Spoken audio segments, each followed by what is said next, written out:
Muy, pero muy buenos días para todas aquellas personas que quieran escuchar esta reflexión sobre el pronunciamiento reciente de la Corte Constitucional en el sentido de que se declara inhibida para conocer acerca de la petición que le hiciera el presidente de la Cámara de Representantes, un miembro del Partido Cambio Radical, en el sentido de que la Corte se pronunciase para saber si se agotaban o si daban adelante o sacaban adelante los trámites necesarios para tramitar en el Congreso las objeciones presidenciales. No se requiere ser un conocedor profundo de la Constitución Política de Colombia para saber con más o menos exactitud que el artículo correspondiente a las funciones de la Corte Constitucional no le otorgan a esta última corporación facultades de ninguna especie para pronunciarse sobre la constitucionalidad, digámoslo así, o sobre la conveniencia de que sean consideradas las objeciones presidenciales por presunta inconveniencia a un proyecto de ley estatutario. El artículo 157 de la Constitución Política establece que todos los proyectos de ley de la República solamente se convierten en ley después de haber sido sancionados por el presidente y, lógicamente, la ley estatutaria no puede ser una excepción. Pero aparejada a la facultad de sancionar las leyes está la facultad de objetar las leyes. El presidente, si está de acuerdo con una ley que ha sido debidamente tramitada en el Congreso, la sanciona para su promulgación y para que a partir de su promulgación ésta entre en vigencia. Pero si no está de acuerdo, el presidente de la República con su respectivo ministro pueden objetar el proyecto de ley, ya sea por razones de inconveniencia, ya sea por razones de inconstitucionalidad. En este caso particular, ya el presidente de la República o el gobierno mejor había perdido la competencia para pronunciarse sobre la constitucionalidad del proyecto, toda vez que la Corte Constitucional, de conformidad con lo que señala la misma Constitución, se había pronunciado sobre ella con antelación. Al tratarse de un proyecto de ley estatutaria, ésta debe llegar a la sanción presidencial previo concepto favorable sobre su constitucionalidad por parte de la Corte Constitucional. Eso es lo que establece el artículo correspondiente de la Constitución Política que habla acerca de las leyes estatutarias. Entonces, de varios artículos constitucionales se desprende que la Corte Constitucional, por una parte, no tiene facultades para pronunciarse o para inhibirle al gobierno o al presidente de la República sus competencias en materia de objeciones presidenciales. Pero por la otra parte, es decir, de otra parte, sabemos perfectamente que el presidente de la República tiene no solamente la facultad de sancionar los proyectos de ley cuando los considera constitucionales y además convenientes,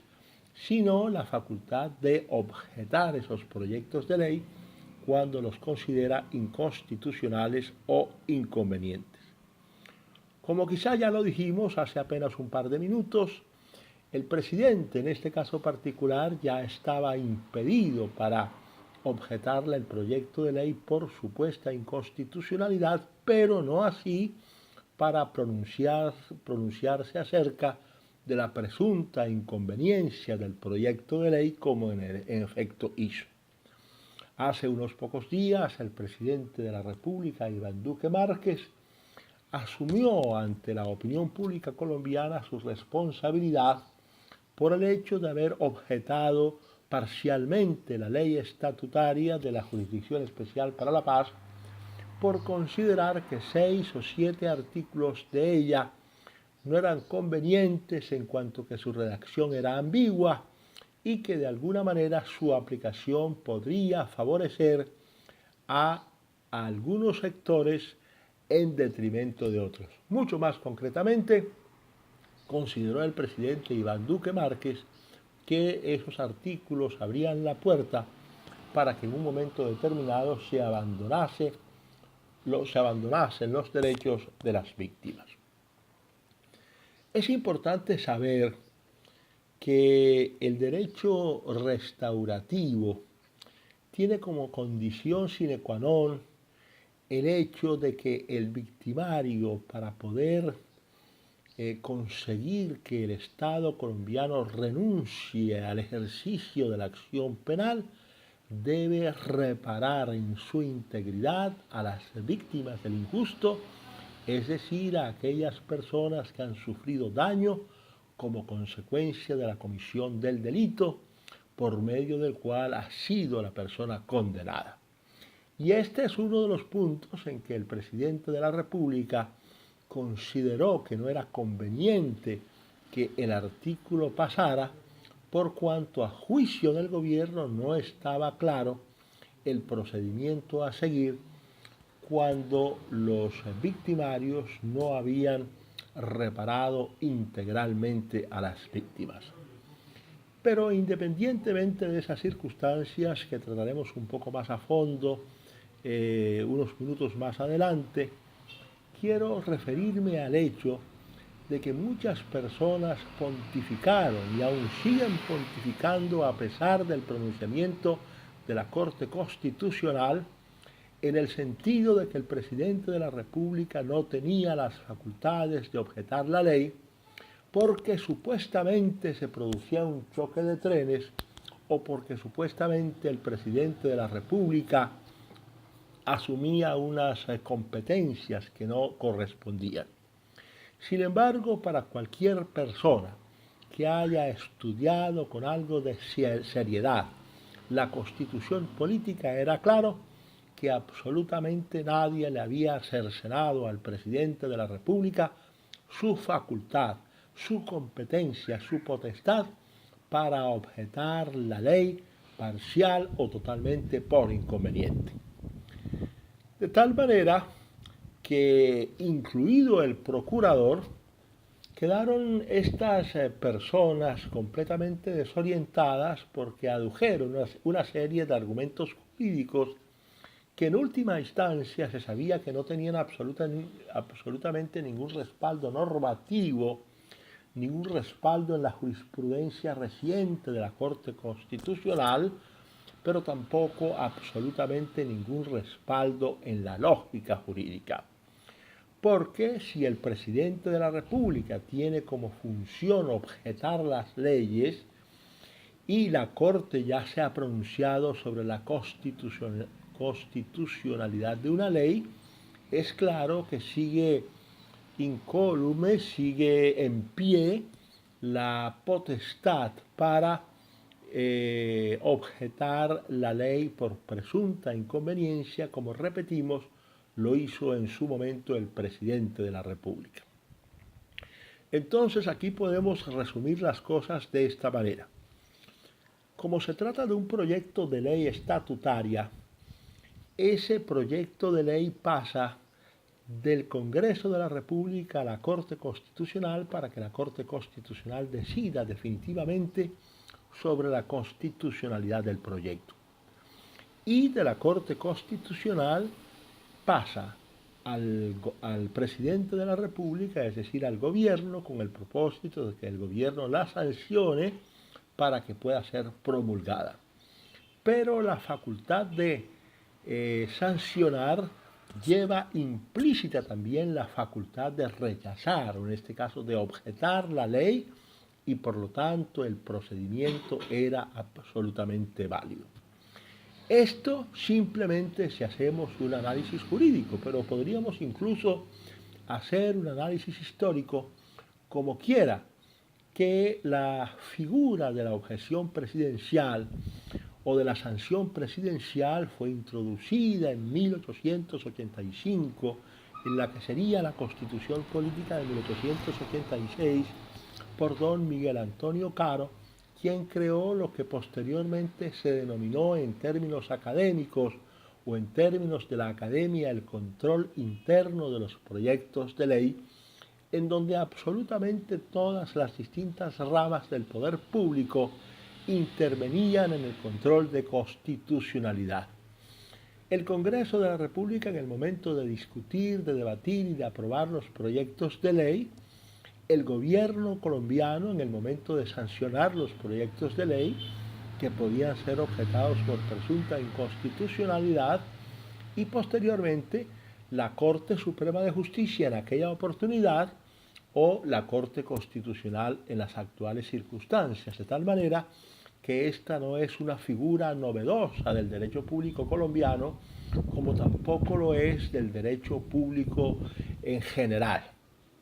porque sabemos que los proyectos de ley deben cursar en el Congreso de la República y deben contar con la aprobación del Poder Ejecutivo, sancionando el proyecto u objetando el proyecto, y esta figura no solamente existe en el derecho colombiano, sino que existe también en otros ordenamientos jurídicos. Quienes, por ejemplo, nos guiamos por García Maínez, que fue uno de los tratadistas que seguimos en nuestros primeros años cuando estudiábamos Derecho, él se refería a esta formalidad que debe cumplir la ley, y aunque en aquel entonces se refería, como siempre, porque ya su libro es, dijéramos, patrimonio de la humanidad, al derecho mexicano, en el derecho mexicano también se aprobaba la ley primero en el Congreso y después pasaba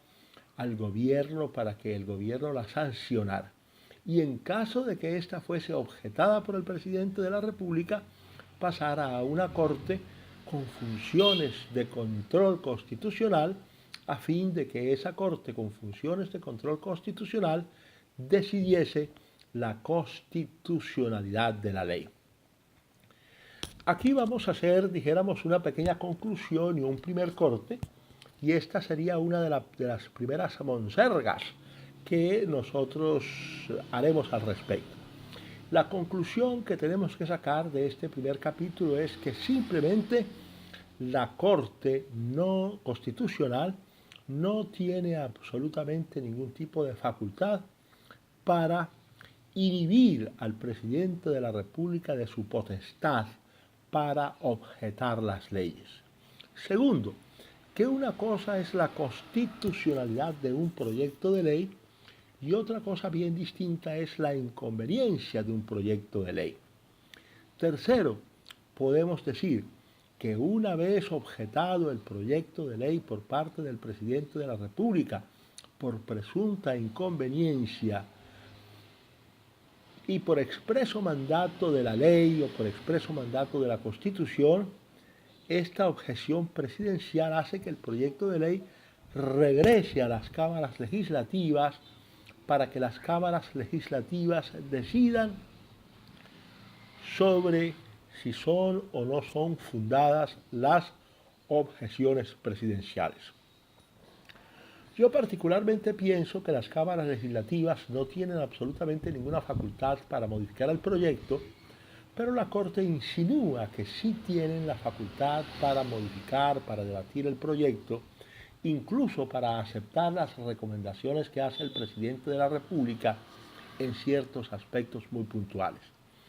Pero independientemente de esa discusión o de esa polémica que podría ser de poca monta, tenemos necesariamente que llegar a la conclusión de que efectivamente con la decisión de la Corte, así no sea una decisión formal, se salvó el orden jurídico en abstracto en cuanto que se mantuvieron incólumes tanto las facultades de la Corte Constitucional en cuanto a su facultad de establecer la constitucionalidad del proyecto, como las facultades del presidente de la República en cuanto a su potestad de objetar el proyecto de ley por presunta inconveniencia. Y también se salva la competencia del Congreso de la República, que es a quien corresponde decidir si son o no son fundadas las objeciones que ha hecho el presidente de la República del correspondiente proyecto de ley de que se trate. Hasta aquí dijéramos esta primera entrega para luego pasar a analizar una por una las distintas objeciones presidenciales y lo que eventualmente podría pasar con respecto a ellas si el Congreso se decide por una determinada posición que llamaremos en nuestra abstracción posición A, que sería declarar fundadas las objeciones presidenciales, o posición B, que sería declarar infundadas las objeciones presidenciales.